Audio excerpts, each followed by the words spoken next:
A couple minutes ago, just emotional seeing the desperation these people have to save their homes. You can see here, obviously this home is completely on fire behind me, but the man next door doing everything in his power to make sure that fire does not spread. I've been seeing more and more neighbors show up in this community to try to help people, to try to save their homes.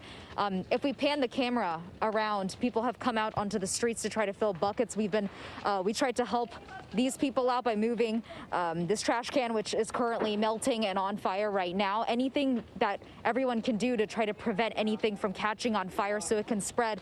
This is Doug. He lives down the street. Doug. Hi, how are you? Obviously, I'm so sorry that you guys are scrambling. I saw you grab a hose. You were trying to help fill buckets. Yeah, I mean, so the homes they're lighting on fire one to the other, and there's no fire department here. So the residents are trying to put their adjacent homes out to keep them from catching. So we're trying to splice together garden hoses and trying to get to the alleys between the houses to stop the fires from spreading. Seems like a lot of the homes here, they're burning because of embers that have landed in bushes and are lighting. So we're on Meadowbrook right now, just west of Allen Avenue in Altadena. And it looks like there's a lot of homes in this neighborhood currently on fire, and there's no response right now. Have you seen anything like this ever before? Yes, because I'm from Santa Rosa. So back in 2018, the Tubbs fire destroyed 10% of my hometown.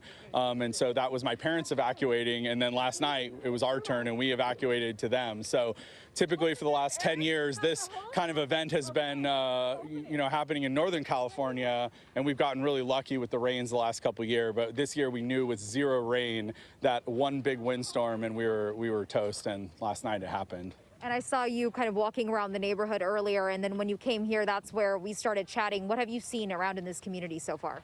So it looks like, I saw this particular fire start last night just after 6 p.m. It started in Eaton Canyon, just north of Altadena Drive. It looked like it came from under a power line, but I can't confirm that. I just saw where the fire was burning, and then everybody evacuated. And seems like what has happened is it's burned across the San Gabriel Mountains behind Altadena in both directions, and then it's entered the neighborhoods here to the west of Allen, and then it entered neighborhoods to the east of Altadena Drive, and so it's now burning south into Pasadena along prongs. So there appears to be neighborhoods in the middle that are fine, but there's prongs burning south down into Pasadena.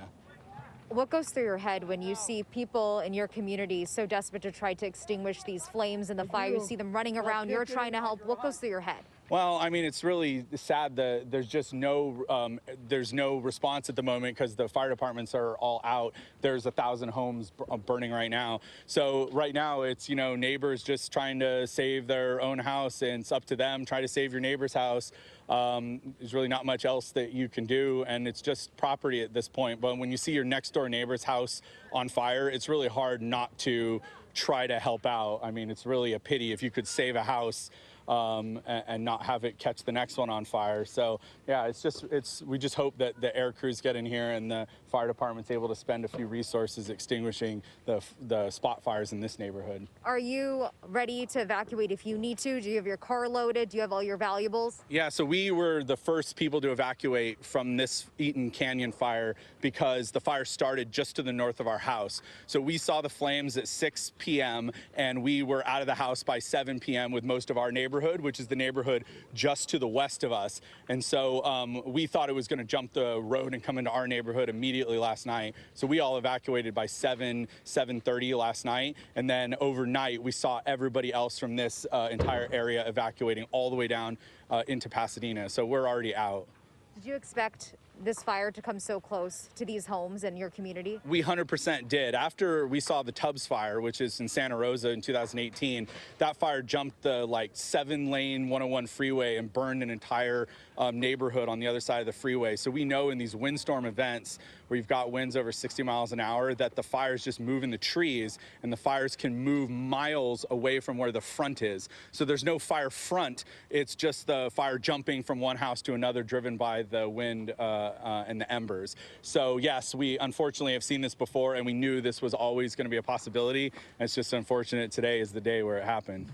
Well, Thank you so much for Yeah, joining me right our now. pleasure. Obviously, I know there's a lot going on. I know you have to, make sure your house is okay, but I appreciate you taking the time to talk to us. And best of luck, and please stay safe. Yeah, thank you. Appreciate it.